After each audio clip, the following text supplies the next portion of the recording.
ස්වාමීන් වහන්සේ ඔබ සමග වනසෙක්වා ඔබ සමගද වනසේක්වා. සුවිශේෂක මතයතුමන් විසින් ලියන ලද දේව වාක්‍ය නම් මෙසේය. ස්වාමිනී වහන්සේට මහිමය වේවා. එබැවින් අවදිව ඉන්න. ඔබගේ සමිදානන් වහන්සේ කිනම් දවසක එනසේක් දැයි ඔබ නොදන්නහුය. සුරා කොයි යාමේ එන්නේ දැයි ගෙදර ස්වාමියා දැන සිටියේ නම් ඔහු නොනිදා සිට තමාගේ ගෙය බිඳීමට ඉඩ නොදෙන බව දැනගන්න. එබැවින් ඔබත් සූදානම්ව සිටින්න. කුමක් නිසාද ඔබ බලාපොරොත්තු නොවන පැයකදී මනුෂ්‍ය පුත්‍රයාණෝ වඩිනසේක. තමගේ වැසියන්ට නියම වේලාවට ආහාර කොටස සපයන පිණිස ස්වාමියා විසින් පත් කරන ලද විශ්වාසී සිහි නුවණ ඇති දාසයා කවරෙක්ද? ස්වාමියා ආකල යම් දාසයෙකු සිය සේවයේ යෙදී සිට දුටුවොත් ඒ දාසයා භාග්‍යවන්තයෙක්ය. සැබවින්ම මම ඔබට කියමි ඒ ස්වාමියා තමා සන්තක සියල්ලේ බාරකාරයා කොට ඔහුපත් කරන්නේය. ඒත් ඔහු යහපත් දාසයෙකු නම් අයහපත් දාසයෙකු නම් මගේ ස්වාමියා පමාවනු ඇතැයි සිතින් සිතා තම දාසයින් දැසි දසුන්ට තලන්නට පටන්ගෙන බේබද්දන් සමග කමින් බොමින් සිටියොත් බලාපොරොත්තු නොවන දිනකදී නොදන්නා පැයකදී ඔහුගේ ස්වාමියා ඔහුට දරුණු ලෙස දඬුවම් කර කෛරාටිකයන්ට නියමිත තැන ඔහුටත් නියම කරනු ඇත. එහිදී වැළපීමත් දත්මිටි කෑමත් වන්නේය. ස්වාමීන් වහන්සේගේ ජීවනදායක සුභාරංචිය නම් මෙසේය. ක්‍රිස්තුනි ඔබ වහන්සේට ප්‍රශංසා වේවා.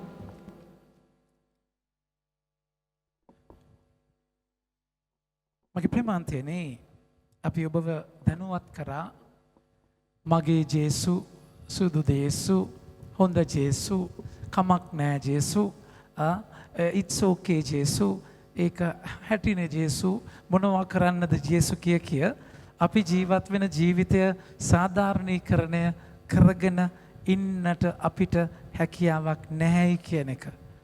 මගේ ප්‍රේමාන්තයනේ එහෙම අපිට අයිතියක් නැහැ හැකියාවක් නැහැ. අපි ස්වාමින් වහන්සේ අපි මතක තියාගන්නට ඕනේ උන්වහන්සේ ඔබගේ මගේ ජීවිතයට කතා කරන විදිහක් තියෙනවා. උන්වහන්සේ ඔබගේ මගේ ජීවිතයට කැඳවන විදිහක් තියෙනවා. ඒ කැඳවීමට ඔබ මම පිළිතුරු දිය යුතුම වෙනවයි කියන එක අයිති කරගන්නම වෙනවා. මේ තැනදී උන්වහන්සේ මේ අද සුවිශේෂයෙන් කතා කරන්නේ උන්වහන්සේගේ දෙවන පැමිණීම ගැන. අපි කතා කරනවා පරුෂ්‍යා කියලා. පරුෂ්‍ය කියලා කියන්නේ උන්වහන්සේගේ දෙවන පැමිණීම. ඒතර දෙවන පැමිණෙන දවස සහ මොහොත කිසිම කෙනෙක් දන්නේ නැහැ කියලා. දැන් මගේ ප්‍රේමන්තනේ බයිබලය ගොඩාක් වෙලාවට ඔබ දන්නවා නම් බයිබලය මිනිස්සු අතරට දුන්නේ නැහැ. සභාව බයිබලය තහනම් කරා. එතකොට මාටින් ලුතරගේ කාලේ තමයි මේක විප්ලවයක් විදිහට ඇවිල්ලා බයිබලය මිනිස්සුන්ගේ අතට ගියේ. එතනින් තමයි ගොඩාක් වෙලාවට ඒ කියන්නේ මේක හරියට ඉන්ටර්ප්‍රීට් කරගන්න බැරිව එක එක්කෙනා Tamanට කැමති විදියකට මේක ඉන්ටර්ප්‍රීට් කරගෙන සාධාරණීකරණය කරගෙන සභාවන් අද වෙනකොට 33000කට වඩා කැඩිලා ගිහිලා තියෙනවා. ඒතර ඒක පර්සනල් රෙවලේෂන් එකක්. ජේසු මට කතා කරන්නේ මෙහෙමයි කියලා බයිබලයේ අයිති කරගෙන ඒගොල්ලෝ හදා ගන්නවා සභාවක්. ඉතින් මම කියන්නේ සභාව බයිබලයේ දුන්නේ නැති එක දුන්නේ එක වැරදි කියලා. දුන්නේ නැති එක වැරදි ඒක අපරාධේ දෙන්න නැතුව ඉන්න තිබුණේ කියලා නෑ. මම අනිවාර්යෙන් බයිබලය අද අපේ අතට ආවේ නැත්නම් මහා අපරාධයක්. ස්වාමීන් වහන්සේ ඒ සංක්‍රාන්තිය ඒ වෙනස ඔබගේ මගේ ජීවිතේ ගන්න ඕනේ සභාව හරහා. හැබැයි ඒ වගේම සභාව නොදී ඉන්න කාරණාව ඒකමයි. කියන්නේ මේක හරි පසුබිමක අයිති කරගත්තේ නැත්නම් බයිබලයේ වචන හරහාම නොමග යන්නට තියෙන සම්භාවිතාවය අතිශයින් වැඩි මගේ ප්‍රමාන්තනේ. ඒ නිසා තමයි කතෝලික සභාව කියන තැන ඔබට මට මහා ආරක්ෂිත තැනක් වෙන්නේ. සුරක්ෂිත තැනක් වෙන්නේ. කෙනෙක්ට බෑ බයිබලය කියවලා ජේසු මට කතා එහෙම තැනක ඔබ ඉන්නට ඕනේ. ජේසු පර්සනලි ඔබට කතා කරන්න ඕනේ. ඒ වගේ පර්සනල් රිලේෂන්ෂිප් එකක ඔබ ඉන්නට ඕනේ.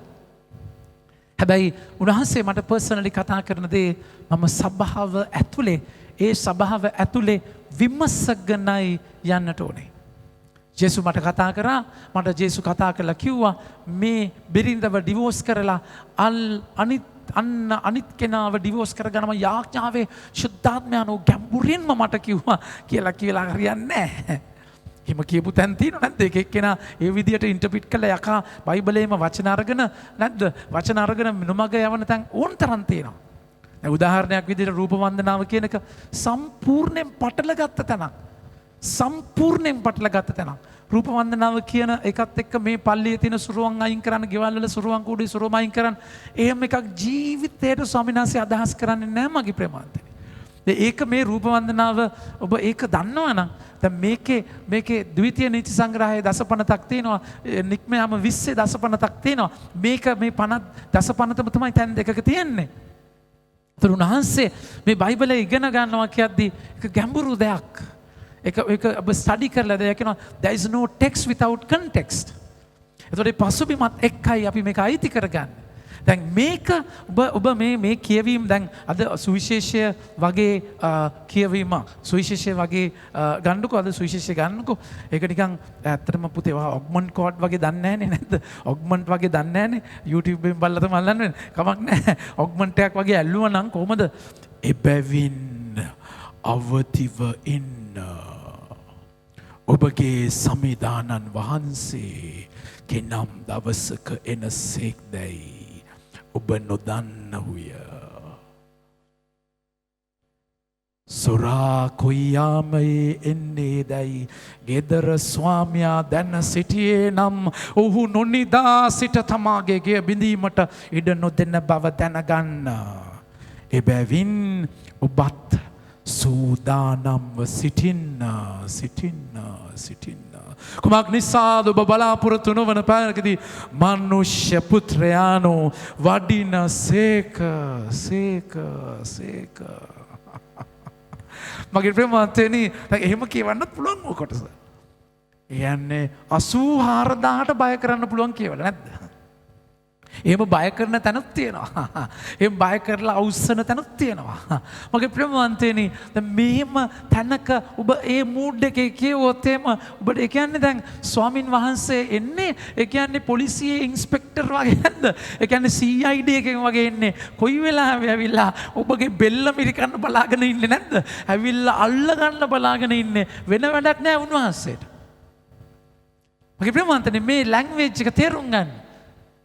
මේ උන්වහන්සේ කතා කරලා කියන්නේ උන්වහන්සේගේ දෙවන පැමිණීම උන්වහන්සේ මොන වෙලාවෙයිද දන්නේ නැහැ. ඒ නිසා වැදගත් වෙන දෙයක් තියෙනවා. ඔබට ස්වාමින් වහන්සේ කතා කරලා කියන දෙයක් තියෙනවා මගේ ප්‍රේමවන්තනි. උන්වහන්සේත් එක්ක රිලේෂන්ෂිප් එකකට යන්න. උන්වහන්සේත් එක්ක රිලේෂන්ෂිප් එකකට යන්න. ඒ රිලේෂන්ෂිප් එක ඇතුලේ උන්වහන්සේත් එක්ක ඉන්න කියන එකයි උන්වහන්සේ කතා කරන්නේ. එහෙම නැතුව බය කරලා කොයි වෙලාවෙ හොරා කොයි වෙලාවෙයිද කියලා ගේ හිමියා දැනගෙන හිටියා නම් නැද්ද? ගේ හිමියා දැනගෙන හිටියා නම් එහෙනම් අල්ලගන්න එන්න දෙන්නේ නැහැ. ඒ වගේ තමයි. එහෙම නිසා උන්වහන්සේ හොරෙක් වගේ එන්නේ නැද්ද? උන්වහන්සේ කියන්නේ නැතුව එන්නේ ඔබව කෙලියම් බෙල්ල මුලින් අල්ලගන්න. ලංකාවේ විභාග තියෙන්නේ ඒ වගේ. මගේ ප්‍රමාන්තෙන් ලංකාවේ විභාග තියෙන්නේ ළමයින්ගේ දැනුම බලන්න නෙමෙයි. ළමයි දැන්න තියෙව ටික අල්ලගන්න. ඒ කියන්නේ මොකද කැම්පස් වල ඉඩ නැහැනේ. තේරුණාද කියන එක? පුළුවන් තරම් ෆේල් කරන්න ඕනේ. ඒක නිසා එක්සෑම් එකේ ළමයා උත්තර දෙන්න බැරි විදියට එක්සෑම් එක හදලා තෝරගත්ත පිරිසක පාස් කරගෙන අවස්ථාව දෙනවා. ඉතින් දන්න දේ බලනවට වඩා නොදන්න දෙයින් බෙල්ල මිරිකන සම්ප්‍රදායක් තමයි තියෙන්නේ. දැන් උන්වහන්සේට එහෙම දෙයක් නැහැ මගේ ප්‍රේමාන්තේ. එනිසා තමයි උන්වහන්සේ දයාබර ඔබට කතා කරලා කියන්නේ රිලේෂන්ෂිප් එකක්. ස්වාමියා එන වෙලාව මොන වෙලාවද නෙමෙයි. මේ කතා කරන්නේ පරුෂ්‍ය උන්වහන්සේගේ දෙවන පැමිණීම. හැබැයි මතක තියාගන්න ඒ පරුෂ්‍ය උන්වහන්සේ දෙවන පැමිණීමේදී උන්වහන්සේ විනිශ්චයකාරයෙක් වගේ එන්නේ. හැබැයි ඒ එන ස්වාමින් වහන්සේ කවදාද එන්නේ කියලා දන්නේ නැති ස්වාමින් වහන්සේ හැමදාම ඔබත් එක්ක ඉන්න බව දැනගන්න. මේ වෙලාවේ උන්වහන්සේ ඔබත් එක්ක ඉන්නවා. ඒක අමතක කරලා කවදායිද කියන එකට ඔළුව දාන එක මොන කාලකන්ණි කමක්ද? මොන අපරාධයක්ද? මොන ඛේදවාචකයක්ද? මගේ ප්‍රේමවන්තයනි ස්වාමීන් වහන්සේ අද ඔබට කතා කරන වචනයක් තියෙනවා. උන්වහන්සේගේ නම එම්මැනුවෙල්.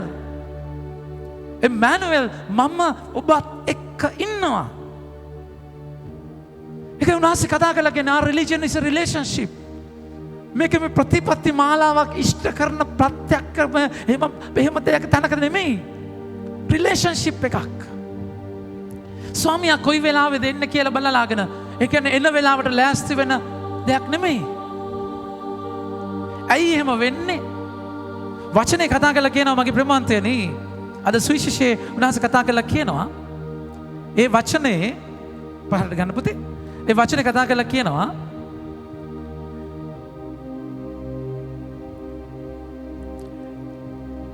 ඒත් ඔහු අයහපත් දාසයෙකු නම් තමාගේ ස්වාමියා පමාවනු ඇතැයි සිතින් සිතා තම දැසිදසුන්ට තලන්නට පටන්ගෙන බේබද්දන් සමග කමින් බොමින් සිටියොත් ඔබ බලාපොරොත්තු නොවන පැයකදී නොදන්න පැයකදී ස්වාමීන් වහන්සේ આવුත් මගේ ප්‍රමාණතනේ ඒ කියන්නේ මොකක්ද? කමින් බොමින් ප්‍රීති වෙනවා, දැසිදසුන්ට තලනවා, කාලකන්ණි විදිහට ජීවත් වෙනවා. මොකද්ද මගේ ප්‍රශ්නය? ඒ කියන්නේ එයාගේ සතුට තියන්නේ කරන සේවය නෙමෙයි. එයා ඒක එන්ජොයි කරන්නේ නැහැ. ඒක මාරාන්තික වදයක්. මල කරදරයක්. මල කරදරයක් බෝල් ටනක් මේක නමට පෙන්වන්න බෑ. තේරෙනවද? මොකද නොකර බෑනේ. අපාය යන්න වෙනවානේ. ඒ නිසා තමයි මම තමුසෙත් එක්ක ඉන්නේ. නැත්තම් මම තමුසෙව ඩිවෝස් කරලා නැද්ද? ඒ කියන්නේ එතන අර කල යුතු නිසා කරනවා. මගේ ප්‍රමාන්තනේ ස්වාමීන් වහන්සේව එතන විඳින්නේ නැහැ. මගේ ජීවිතයේ කාල කන්නිම තැනක් ඒක. ඔබ කරන දේ ඔබ විඳින්නේ නැත්තම්, ඔබ කරන දේ වල ජේසුස් ඔබව අයිති කරගන්නේ නැත්තම්, මගේ ප්‍රමාන්තනේ එතකොට ඔබට එතන තමයි ඩබල් ලයිෆ් එකක් හදාගන්න. එක්ස්ට්‍රා කරිකියුලර් ඇක්ටිවිටිස් හදාගන්න. ඒ කියන්නේ ඔබගේ පවුල හරි ඩියුටි එක. එතන මෙලෝ රහක් නෑ ඔබට. ඔබ වෙන තැනක සතුටක් ගන්නවා. පූජක ජීවිතේ මේක කල යුතු දේ බැඳගත්ත බෙරේ ගහන්නට ඕනේ. පූජාව ඉවර කරලා මම වෙන සතුටකට යනවා. අපි කරන මට ජේසුස් දීපු දේ මම විඳින්නේ නෑ. මගේ ප්‍රමාන්තනේ මෙතනයි අපි ජීවිතේ වරද්ද ගන්නෙ. ඔබට මතක නම් අකිකර පුත්‍රයා ගෙදර එනකොට උජ්ජවන්තුමාගේ 15 වෙනි පරිච්ඡේදය බලන්න.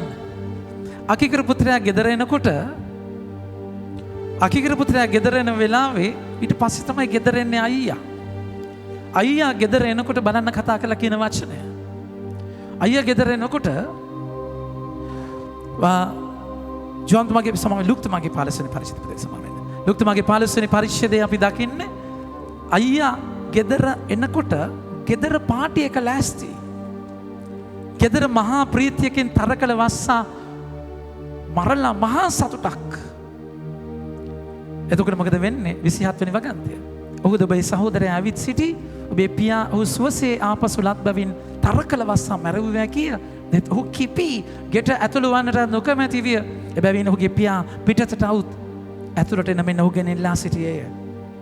ඔහු උත්තර දෙමින් මෙපමණ අවුරුදු ගණනක් මුළුල්ලේ මම ඔබට සේවය කරමින් සිටියමි. කවදාවත් ඔබගේ නියමයන් කඩ නොකරමි. එසේවත් මගේ මිතුරන් සමග ප්‍රීති වන්නට ඔබ එක එළු පැටවෙකු පමණවත් කිසි කලක මට නොදුන්නේය. ඉල්ලුවද? ඒ කියන්නේ එයාගේ සතුට තාත්තා කියන දේ කරගෙන තාත්තව සතුටු කරන එක නෙමෙයි. එයාගේ සතුට එළුවෙක් ගාව තියෙන්නේ.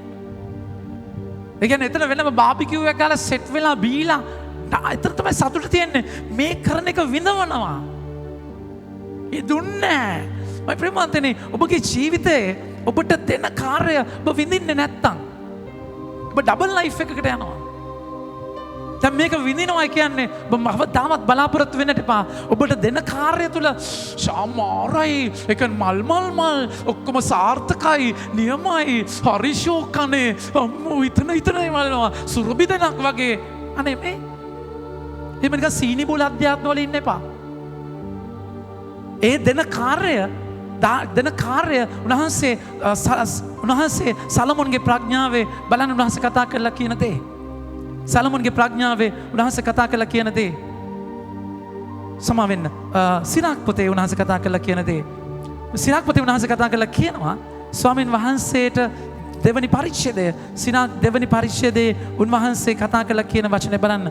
මාගේ පුත්‍රය ඔබ සමිඳුන්ට සේවය කිරීමට අදහස් කරන්නේ නම් කරදර හිරිහැර විඳීමට සූදානම් වන්න.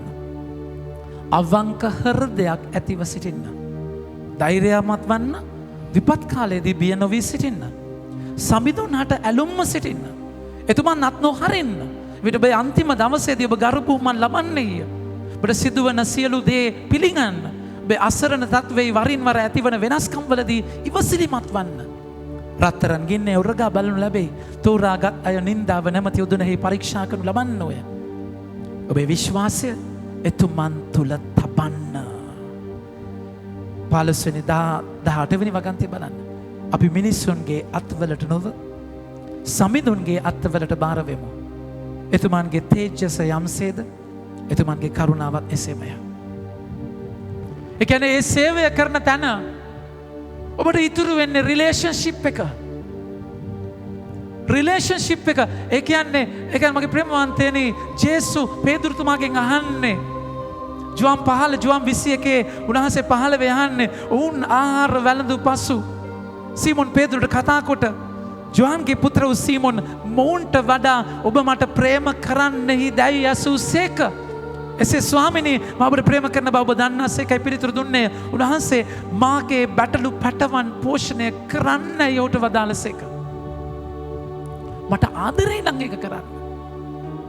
මගේ ප්‍රේමවන්තයනි ඔය සෙනෙහස නැති වුණොත් ඔය කනෙක්ෂන් එක ජේසුත් එක්ක නැති වුණොත් ජේසුගේ අතින් ඔබගේ කාර්යය බාරගත්තේ නැත්තම් ජේසුත් එක්ක ඒ ජේසු පිස්සුව හැදිලා ජේසු නිසා මේක කරනවා කියන එක ඔබගේ අතෙන් ගිලිහෙච්ච දවසට ඔබ මොකද වෙන්නේ? ඔබ සතුටු වෙන්නේ එඬේන ස්වාමීන් වහන්සේ ඔබට දෙන බැටළුවන්ගේ මස් කාලයි ඔබ සතුටු වෙන්නේ. ඒක ජුවම්තුමා ජුවම් 3 උන්වහන්සේ ශ්‍රාවක ජුවම්තුමා කතා කරලා කියන්නේ ජුවම් 3:28 කතා කරලා කියන වචනේ බලන්න.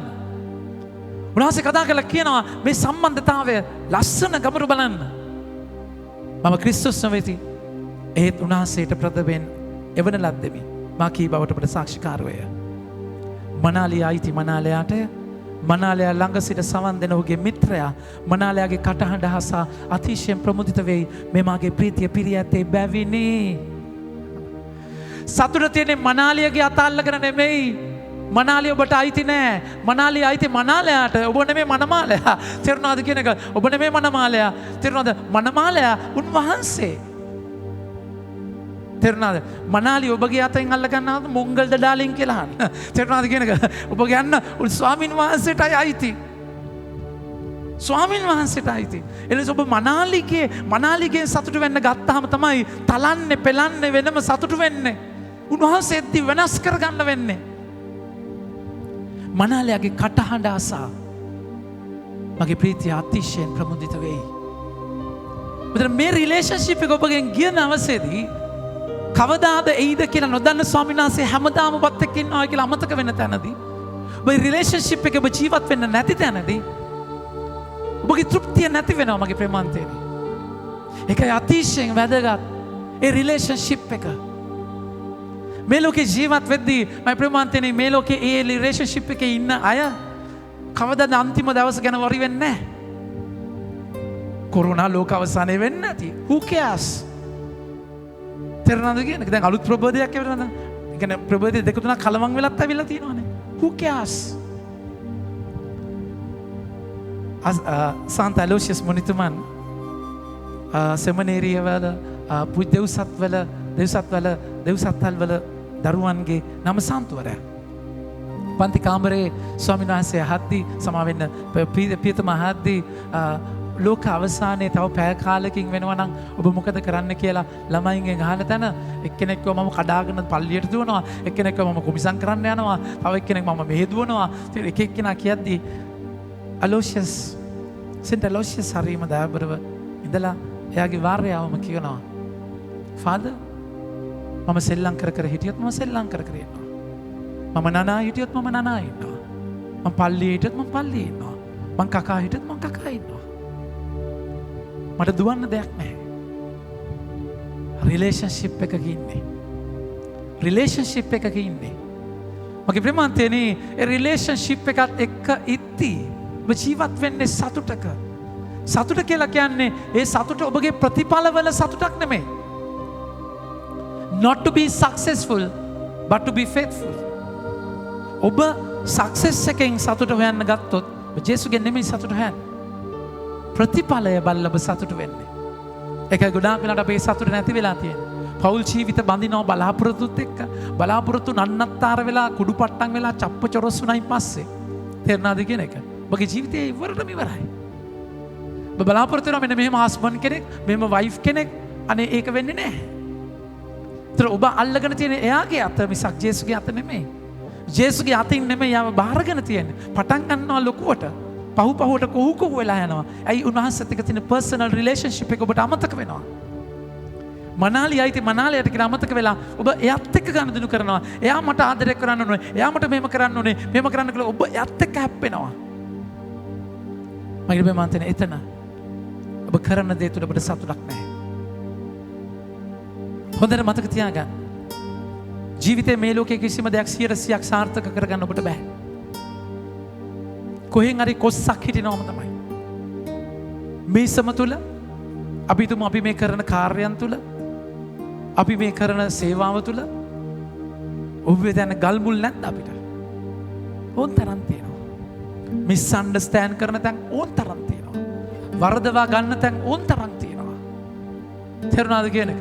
ඒකේ ඒ හැම තේක් තුනම මේ හැම හැබැයි ඒක මම අපි මිනිස්සුන්ගේ සතුට දිහා බලාගෙන ප්‍රසිද්ධිය එයාලගේ කමෙන්ට්ස් ඒවා දිහා බලාගෙන යන්න ගත්තොත් මේක කරන්න බෑ. ස්වාමින් වහන්සේගෙන් අහලා ස්වාමින් වහන්සේගේ මඟ පෙන්වීම තුළ උන්වහන්සේ නිසා කරන තැනක්. උන්වහන්සේ නිසා කරන දෙයක්. ජීවිතේ එතකොට මයි ප්‍රේමවන්තයනි හැම තප්පරයක්ම මම විඳිනවා. හැම තප්පරයක් මම එන්ජොයි කරනවා. එන්ජොයි කරන්නේ මොකක්ද? මම ජේසුගේ කැමැත්ත කරනවා කියන එක. ස්වාමීන් වහන්සේ මාව පාවිච්චි කරනවා කියන එකට. ඒක මහා සුන්දර ගැඹුරු අත්දැකීමක්.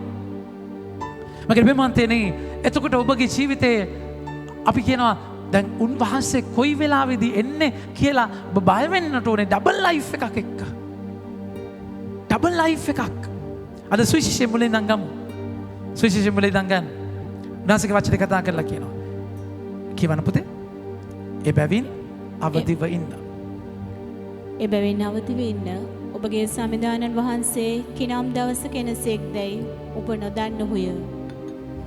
ස්වරකොයාමේ එන්නේ දැයි ගෙදර ස්වාමියා දැන සිටියේ නම් ඔහු නොනිදා සිට තමාගේගේ බිඳීමට ඉඩ නොදෙන බව දැනගන්න. මගේ ප්‍රේමන්තනේ වචනේ කතා කරලා කියන්නේ අවදි වෙන්න. අවදි වෙන්න කියද්දී මගේ ප්‍රේම ඒ අවදිය තුල ස්වාමින් වහන්සේ මේ වෙලාවේ බත් එක්ක ඉන්නවා. එතනට අවදි වෙන්න. ස්වාමින් මම මේ ස්වාමින් වහන්සේගේ දේද කරන්නේ අවදි වෙන්න. නිදියගෙන බෑ. අධ්‍යාත්මිකව නිදියගෙන බෑ. අපි ගොඩාක් වෙලාවට මේක කියනවා සම්බන්ධතාවවලදී spiritually awake sexually asleep. අපි spiritually awake අපි sexually awake spiritually asleep. මාංශයෙන් අවදි වෙන තැන අධ්‍යාත්මය නිදා ස්පිරිචුවල් ශුද්ධාත්මය නිදා ගන්නවා. ශුද්ධාත්මය අවදි වෙන තැන මාංශය යටි බහිනවා මගේ ප්‍රමාන්තයනේ. එනිසා ස්වාමීන් වහන්සේ කතා කරන්නේ අවදිව ජීවිතේ අවදියක්. මගේ ජීවිතේ මම කොහෙද යන්නේ? හිබ්‍රු 4:12 උන්වහන්සේගේ වචනේ බලන්න. මම ජීවිතේ කොහෙද යන්නේ? විමසන තැනක්. විමස ගන්න මන්ද උන්වහන්සේගේ වචනය. දෙවියන් වහන්සේගේ වචනය ජීවමාන ක්‍රියාශීලී දෙමුවත් කඩුවට වඩා තියුණුවේ ආත්මේ ප්‍රාණයෙන්ද සන්ධි ඇටමිදුළු වලින්ද වෙන් කරන තරම් විනිවිද යන්නේ සිතේ සිතුවිලි ධර්මදු විමසන්නේ කියන ඔබ ජීවිතේට හැම වෙලාවෙම ටෙස්ට් එකක් හැම වෙලාවෙම ඔබ විමසීමක් මම හරි තැනද යන්නේ යකා කොහෙන්ද ආවේ මම කොහෙද ට්‍රැක් එක පැන්නේ මගේ ජීවිතේ ફોකස් එක නැති වෙන්නේ මොකක්ද දැන් මේ අංකුරය මොකක්ද ෂූටි මේ සිද්ධිය මගේ ජීවිතේ දලුලාන්න පටන් අරගෙන තිනවා ඒ කැන්සර් එක මොකක්ද ඒක මගේ ප්‍රේමවන්තනේ බයොප්සි එකකට යවලා ඔබ බලන්න ඒක කැන්සරස්ද කියලා ඒ නිසා මේ දාන දැල්ල ඔබගේ ජීවිතේ මේ පුංචි වෙනස ඒක ස්වාමින් වහන්සේගෙන්ද නැත්නම් යකාගෙන්ද කියන එක ඔබ දැනගන්න මගේ ප්‍රේමවන්තනේ නිරන්තර අවධියක් ස්වාමීන් වහන්සේගේ කාර්යය පටන් ගත්තා කියලා ඔබට ඒ අවධිය නැති කරගන්න බෑ නිරන්තරයෙන්ම මම ස්වාමීන් වහන්සේ තුළ විමස it's okay කියන්න බෑ it's okay කියන්න ඔබ ස්වාමීන් වහන්සේට කනෙක්ට් වෙලා සම්බන්ධ වෙලා සම්පූර්ණයෙන්ම ඒ අවධිය මගේ ප්‍රේමවන්තනේ හොරා ඇවිල්ලා ජේසු නෙමෙයි හොරා ඇවිල්ලා යකා සාතන් ජොම් 10 බලන්න ජොම් 10 උනාස් කියනවා සොරා එන්නේ සොරකම් කරන්නටත් මරන්නටත් විනාශ කරන්නටත් පමණකි හොරා යකා ජේසු නෙමෙයි මගේ ප්‍රේමවන්තනේ ඔබගේ ජීවිතයේ හොරකම් කරන්නේ ඒ මහා අසික්කිත සතා ඔබගේ ජීවිතේ කොහෙන්ද අල්ලන්නේ කියන එක මතක තියාගන්න ඒකයි අවදිය කියන්නේ මගේ ප්‍රේමවන්තනේ අවදිය කියලා ඔබට මේ CCTV කැමරා හයි කරගෙන තුවක්කු දික් කරගෙන ඇල්ෂේසන් බාල්ලු දාගෙන ඔබට දොරවල් වහගෙන ඉන්න බෑ ඔබට කරන්න තියෙන හොඳම අවදිය ස්වාමීන් වහන්සේගේ වචනය ඉස්සරහට යන එක වචනය ඔබගේ ජීවිතේ දෙමුවත් කඩුවක් වගේ විමස ගන්න එක සිත කරන් කපටි වෙන කවුරුත් නැති නිසාම සිත සකපට නිසාම නිරන්තර අවදියක ඔබ ජීවත් වෙන්න ඒ ස්වාමීන් වහන්සේ දයාබර ඔබට මට ආරාධනා කරන්න අද දවසේ ඒ අවදිය තුල ඒක මගේ ප්‍රේමවන්තනේ ඔබගේ ශක්තිය නෙමෙයි ඔබ ස්වාමීන් වහන්සේ ඉදිරියට ගියායින් පස්සේ ගැඹුරු යාඥාවට නිකන් මේ ගිරව් වගේ කියවගෙන කියාගෙන කියලා එහෙම වෙන්නේ නැහැ ඒ යාඥාවේ පතුලට යද්දී ගැඹුරට යද්දී නතර වෙද්දී තුවන එක නතර වෙලා ස්වාමීන් වහන්සේත් එක්ක මොහොතක් දෙද්දී ආත්මයන් වහන්සේට බල ආරාධනා කරද්දී ඒ මෙහෙවීම තුල යද්දී උන්වහන්සේ සියුම් තැන් පෙන්වනවා ඔබගේ ජීවිතයේ ඔබ නොකළ යුතු දේ ඔබ කළ යුතු දේ ඊට පස්සේ ඔබගේ ජීවිතයේ ඔබ පාපෝච්චාරණය මගේ ප්‍රේමවන්තනේ පාපෝච්චාරණය මතක තියාගන්න ඔබ ගුණාක් ඔබට ඇඩ්වයිසබල් මොකක්ද පාපෝච්චාරණයේදී ඔබ එක ස්වාමි කෙනෙක් ගාවට පාපෝච්චාරණයට යන්න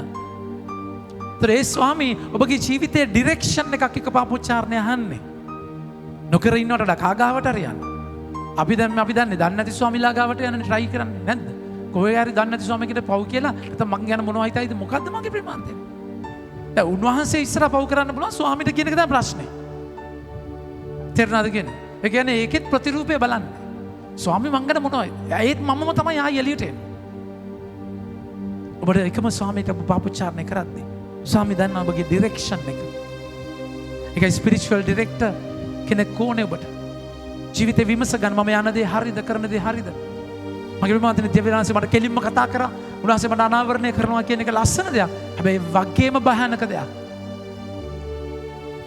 ඔබට කියන්න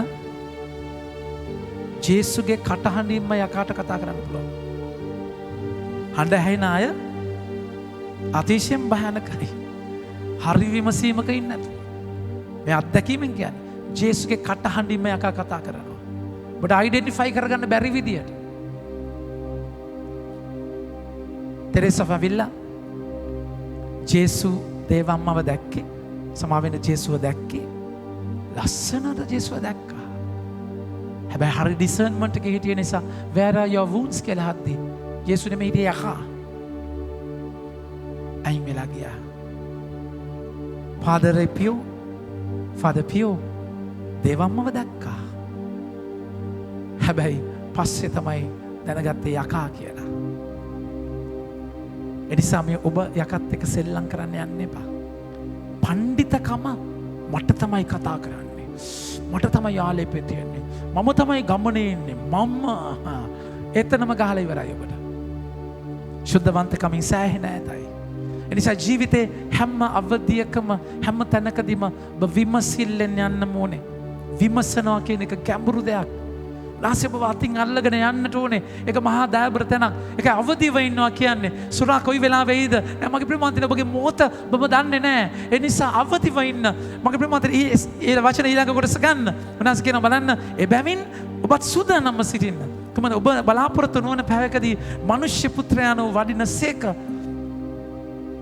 තමගේ වැසියන්ට නියම වේලාවට ආහාර කොටස සපයන පිණිස ස්වාමියා විසින් පත් කරන ලද විශ්වාස සිහිනුවන ඇති දාසයා කවරෙක්ද? ස්වාමියා ආකල යම් දාසෙකු සිය සේවයේ යෙදී සිටින දුටුවොත් ඒ දාසයා භාග්‍යවන්තයෙක්. එබැවින් මම ඔබට කියමි.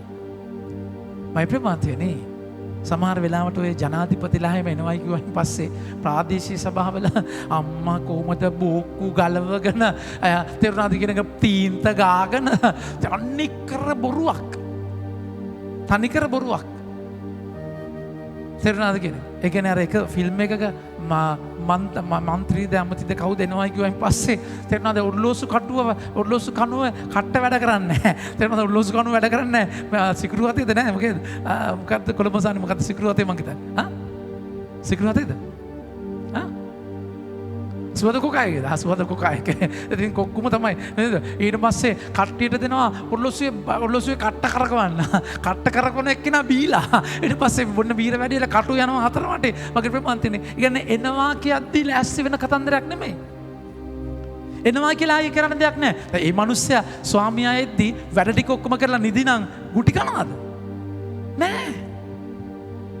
තමුන්ට කරන්න දෙන්නේ කරනවා. ඒක මේ ස්වාමියාට පේන්න කරන දෙයක් නෙමෙයි. ස්වාමීන් වහන්සේ මට දීපු දේ මම ආසාවෙන් කරනවා. ඒකට විශ්වාසවන්ත වෙනවා. not to be successful but to be faithful. ඒ විශ්වාසවන්තකම තුල මගේ ප්‍රේමවන්තනේ එතන මහා ගැඹුරු දෙයක් තියෙනවා. එතකොට එනකොට මම වැඩේ කරනවා. එතකොට මම ප්‍රේමවන්තනේ එතකොට එනවයි කියන එක ඛේද වාචකයක් නෙමෙයි. උන්වහන්සේ එනවයි කියන්නේ හරි ලස්සන දෙයක්. උන්වහන්සේ තමයි මම බලාපොරොත්තු වෙන්නේ. මම මේ වැඩවල මම මේ වැඩේ බලාපොරොත්තු වෙන්නේ නෝ නෙමෙයි. තවසක උන්වහන්සේ එන්න ඕනේ. මේ වැඩ ඔක්කොම මම කරන්නේ උන්වහන්සේගේ මූණ දකින්න ආසාවෙන්. මම හැමදාම මෙතන ඉන්නේ නැහැ. මේ වැඩවල නෙමෙයි මගේ සතුට තියෙන්නේ. මම උන්වහන්සේ මේ වැඩ හරහා මම උන්වහන්සේට ආදරය කරන්නට ඕනේ. තෙරේසා මෞතුමිය කිව්වේ ඒකයි. මේ සේවය කරන මේ තුවාලවල පණුව අදින මේ කුෂ්ඨ අතගාද්දි මම දකින්නේ ජේසුව එතන. community. හැබැයි පූර්ණව ස්වාමීන් වහන්සේ අභිමෝට යන වෙලාවක් තියෙනවා. ඒ දවසේදී මම එතනට යන්න ඕනේ. ඒක ඉතින් ලස්සන මොහොතක්. බය බිරාන්ත වෙන මොහොතක් නෙමෙයි. ඒකමයි ප්‍රේමවන්තනේ විශ්වාසවන්තව ඉන්න වයිෆ් කෙනෙක් වගේ. හස්බන්ඩ් රට ඉඳන් එනකොට වයිෆ් වෙන සම්බන්ධයක හිටියොත් එහෙම එනවයි කියන දවස තේරෙනවද කියන එක. එනවයි කියන එක දවස කියලා මයි ප්‍රේමවන්තනේ 10 වෙනිදා බබා මම එනවා කියලා මොකද වෙන්නේ? ඊට පස්සේ 10 වෙනිදා වෙන්න කිට්ටු වෙද්දි 5 වෙනිදා වෙද්දි අනියම් ස්වාමි පුරුෂයාව ගෙදර යවනව නැද්ද? ඔක්කොම අස් කරලා ලස්සනට එනකොට ලෑස්ති වෙලා ඉන්නවා. ඒතර එනවයි කියන දවස 10 වෙනිදා කියලා සර්ප්‍රයිස් කරන්න කොහොමද මේ මිනිස්සයා පළවෙනිදා આવොත් එහෙම? පළවෙනිදා આવොත් අර සරන් කැපට ගහගෙන දුවන්නේ නැතුව ඉන්න මිනිස්සයා මාරාන්තික පැමිණීමක් ඒක. ඒ තේරෙනවද කියන එක? මම ප්‍රේමවන්තනේ ඒක ප්‍රශ්නේ තියෙන්නේ මේ එන එකේ නෙමෙයි අවිශ්වාසවන්තකමේ. ඩබල් ලයිෆ් එකේ ප්‍රශ්නේ තියෙන්නේ. එනිසා මේ සූදානම දායක සූදානමක්. බාධක සූදානමක් නෙමෙයි. දයාව අධිකයි. ස්වාමීන් වහන්සේ එනවා කියන එක තමයි මගේ ජීවිතේ ලස්සනම තැන. උන්වහන්සේ මට මේ වෙලාවේ දීපු කාර්යය මම මහා ගැඹුරින් ආදරයෙන් කරන සුන්දරත්වය. ඒකයි මගේ ප්‍රේමවන්තනේ මේක රිලේෂන්ෂිප් එකක්. A religion is a relationship. ඒ ජේසු ඔබට ජේසුට ආදරය කරන්න මේ ආදරය කියලා බෑ. උන්වහන්සේත් එක්ක ඉන්න ඕනේ. If you want to love him, you have to know him. You have to be with him. ඒකයි ජෝම්තුමාගේ 3 වෙනි පරිච්ඡේදයේ 13 වෙනි වගන්තිය උන්වහන්සේ කතා කරන්නේ. තමන් කැමති වූවන් තමන් වෙත කැඳවා. උන්වහන්සේ කඳු කරට වැඩම කර තමන් කැමති වූවන් තමන් වෙත කැඳවා. මාක් 3:13. මාක් 3:13. තමන් වෙත කැඳවා. උඩ ප්‍රේරිතයයි නම් තැබුසේක. ඊට පස්සේ මොකද කරේ? 14 ගන්න. ප්‍රේරිතයයි නම් තැබුසේක.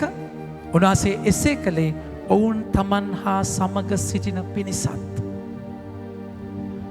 එයා උන්වහන්සේත් එක්ක ඉන්න. ආශ්‍රය කරන්න උන්වහන්සේත් එක්ක ඉන්න. ඒකයි පර්සනල් ප්‍රෙයර් ලයිෆ් එකේ තියෙන ලස්සන. පෞද්ගලික යාඥාවේ අත්‍යවශ්‍යතාවය. එතන තමයි මගේ ප්‍රමාණයෙන් ඔබ මේ විඳීම විඳවන්නේ. ඒක විඳින්නේ. ඒ ආදරයෙන් තමයි ඔබ එළියට එන්නේ.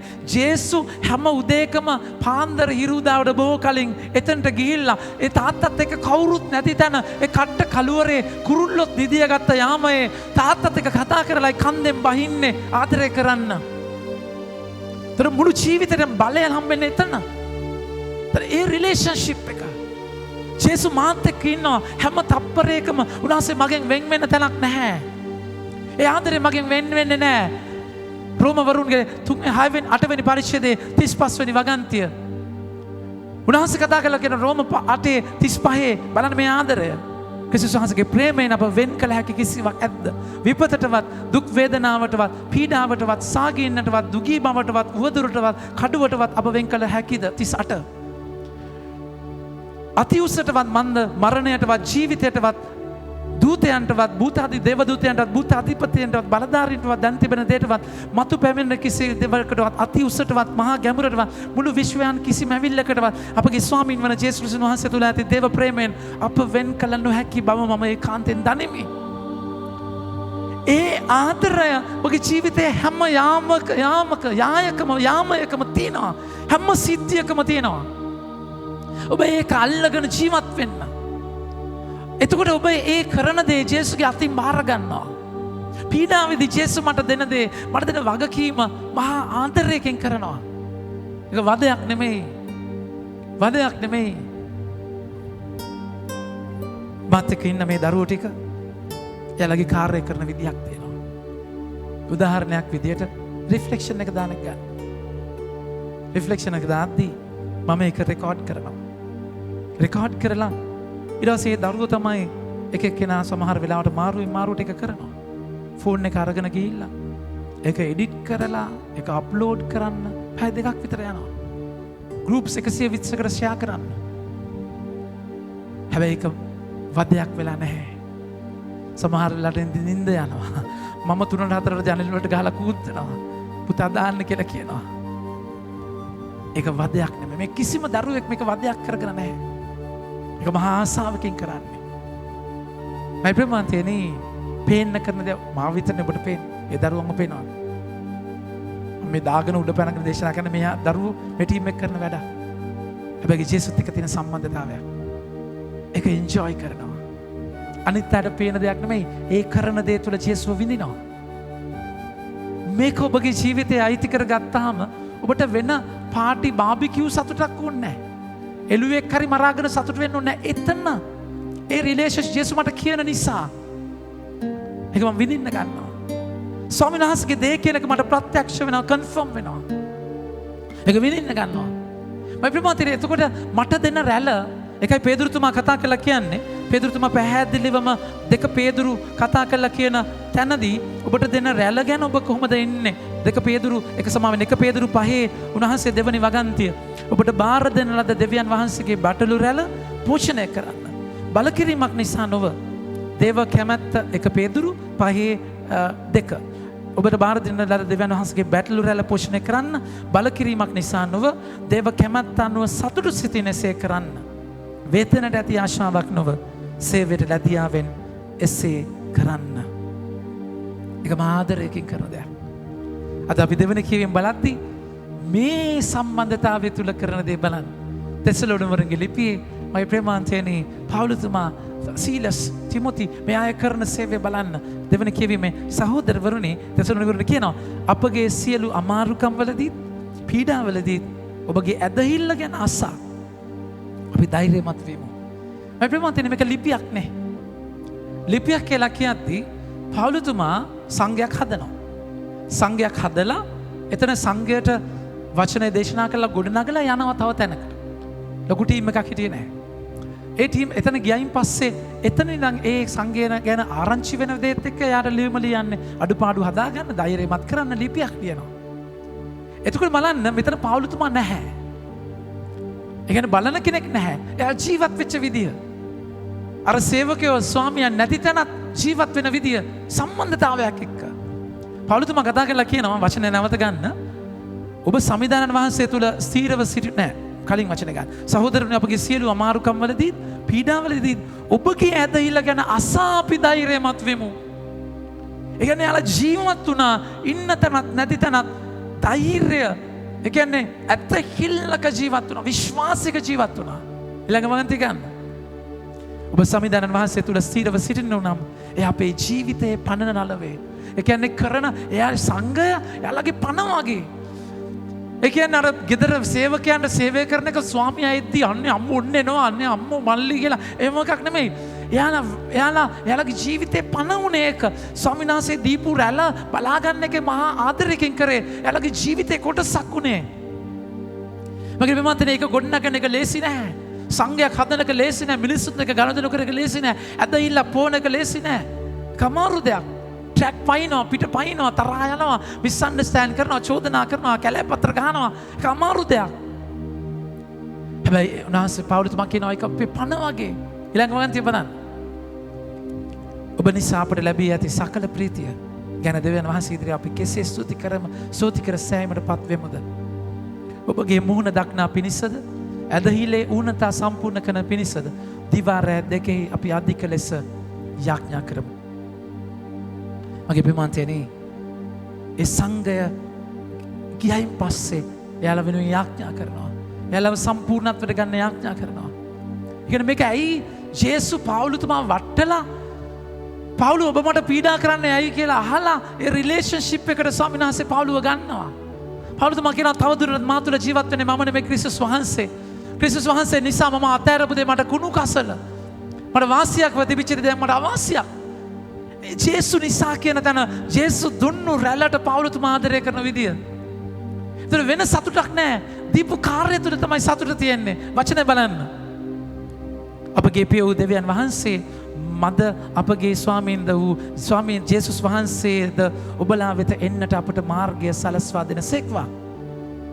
අප ඔබට ප්‍රේම කරන්නාක් මෙන් සමිදානන් වහන්සේත් ඔබ එකිනෙකා කෙරෙහිත් අන් සියල්ලන් කෙරෙහිත් ඔබගේ ප්‍රේමය පිරී ඉතිරී යන්නට සලසන සෙක්වා.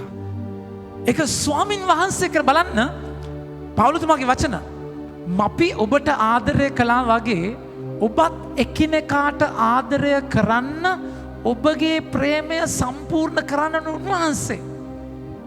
එතකොට උන්වහන්සේ ආවයින් පස්සේ ඒ කාර්යය කරන්න නිසි ලෙස විශ්වාසවන්ත වෙන්නට බලය දෙන උන්වහන්සේ.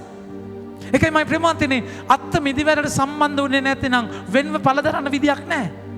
ඔන්න දැන් උන්වහන්සේ එනවා මම මේක කරන්න ඕනේ අයියෝ කියලා දඟලන තැනක් නෙමෙයි.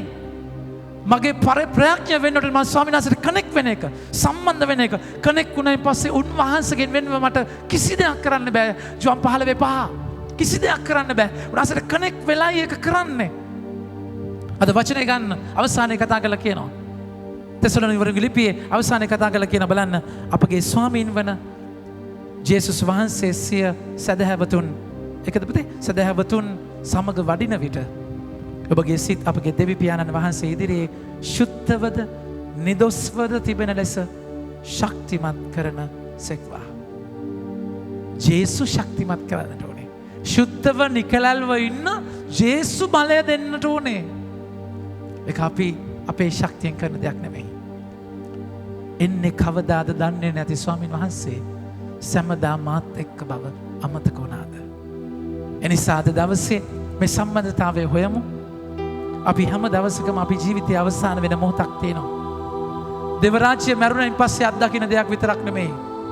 මේ වෙලාවේ මේ මොහොතේ ඔබ කරන දේ තුල රාජ්‍ය සාක්ෂාත් වෙන්නට ඕනේ, ප්‍රත්‍යක්ෂ වෙන්නට ඕනේ. ඒක වෙන්නේ ඔබගේ සම්බන්ධතාවයක් එක්ක. දයාධික සූදානමක්, බයාධික සූදානමක් නෙමෙයි. එනිසා හැම වෙලාවෙම ජේසුට ඇති ආදරය නිසා වරප්‍රසාදයක මහිමයවත් දඬුවමක කාලකන්නිකමවත් නෙමෙයි. ජේසුව මට ඕන නිසා අවදිව ඉන්න යකා ඔබව ජේසුගෙන් උදුරගෙන යන හොරෙක් නිසා පරීක්ෂාකාරී වන්න, විමස ගන්න, හැම වෙලාවෙම ජේසුගේ අත අල්ලගෙනම යන්න. සතුට ඔබගේ ජීවිතේ පිරෙන්නට ඕනේ උන්වහන්සේගේ මිසක් කරන දේවල් වලින් නොවන නිසා. ඒ මහා දැඹුරු ප්‍රීතිය තුල ස්වාමීන් වහන්සේ විඳගෙන ගමන යන්න ස්වාමීන් වහන්සේ අද වචනය හරහා ඔබට ආරාධනා කරනවා. මයි ප්‍රේමවන්තයනි, ගීතාවලිය අද කතා කරලා කියනවා අපේ ජීවිතය පිළිතුරු ගියේ උන්වහන්සේ කතා කරලා කියනවා අපේ ජීවිතය අපේ ජීවිතේ මොකද්ද? ඔබ මිනිසා යලි දූවිල්ලට හරවනසේක. මිනිසුනි දූවිල්ලට හැරේවා කියා ඔබ වදාරනසේක. ඔබ ඇස් ඉදිරියේ වසර 1000ක් ගෙවී ගිය ඊයේ දවස වැනිය. ඊයේ එක යාමයක් වැනිය. මම ප්‍රේමවන්තයනි කාලයක් පරාසයක් උන්වහන්සේට අයිති. උන්වහන්සේට එක දවසක අවුරුදු 1000ක් වගේ. ඒ නිසා ජීවිතේ ඔබ මම මගේ කාර්යය නිම කරලා යන්න වෙලාවක් තියෙනවා. මගේ ජීවිතේ මොහොතක් තියෙනවා. ඒ මොහොත වෙනකන් ජීවිතේ ජීවත් වෙන්න. ජීවිතේ විඳවන්නේ නැතුව හැම මොහොතක්ම තත්පරයක්ම ජේසුත් එක්ක ඉන්න. ඒ ජේසුත් එක්ක හිටියයින් පස්සේ අවසානයේ එන උන්වහන්සේ ඔබ ගාවම හිටිය ස්වාමීන් වහන්සේ කියලා දැනෙද්දී ඒ ඔබ තවත් තලයකට එසවෙන බව දැනගන්න. ඒ විඳගෙන ඔබ ගාව ඉන්න ස්වාමීන් වහන්සේ වෙනුවෙන් ජේසුව සතුටු කරන්න හැම කාර්යයක්ම මහා ප්‍රීතියකින් කරන්න. not to be successful but to be faithful. සාර්ථක වෙන්න නෙමෙයි විශ්වාසවන්ත වෙන්න උන්වහන්සේ අද ඔබට ආරාධනා කරනවා. ආමෙන්.